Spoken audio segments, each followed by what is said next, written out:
سێشەم یا چووی ji bo civata parêzgeha Kerkûkê tejî ji bûyer û guhertin bû.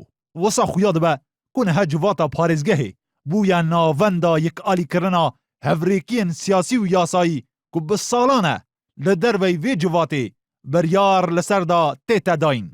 Li sêşem ya duhim a tijî bûyer da civata parêzgehê bi peraniya dengan daxwaz kirin hikûmeta Iraqî mecbûr bikin da ku referandum an ku rapirsî ji bo yekalîkirina çarenivîsa vê parêzgehê encam bide û biryara parlemana Iraqî sibaret bi înana xarê ya alaya Kurdistanê qet qebûl nekir.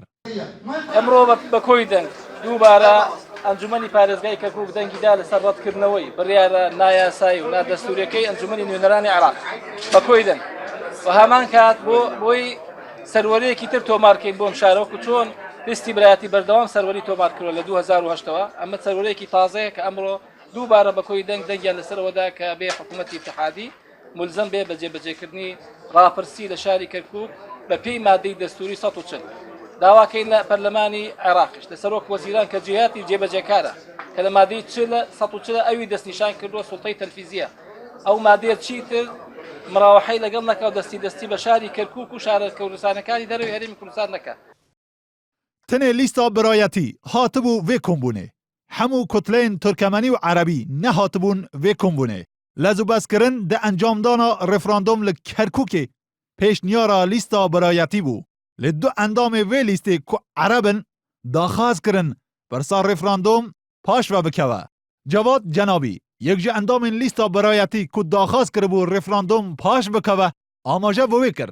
Di pejrandina vê pêşniyarê da lezgîn bûne. ئێمە وەک کۆمەڵی عەرەبی لە لیستی برایەتی ئەنجومەنی پارێزگای کەرکووک داوامان کرد ئەم پرسە دوا بخرێت بەڵام دوانەخرا و دەنگی لەسەردرا لە کۆتاییشدا لەگەڵ برایانی تر لە لیستی برایەتی ڕازی بووین بە دەنگدانی ئەوان و هیچ کێشەیەکمان نییە چونکە ئێمە ئاگداری بارودۆخی ئێستا. ئەنجامدانا referandum li Kerkûkê yek ji sê qonaxên girîng ya maddeya 140 ku gereh paş qerebûkirin û asayîkirina van navçeyan referandum ji bo yekalîkirina van navçeyên piskirêkdar bête encamdan. Her wisa civata parêzgehê daxwaz ji hikûmeta Iraqî kir vê erkê bigire stûyê xwe û daxwaz ji serkirdeyên Herêma Kurdistanê jî kir.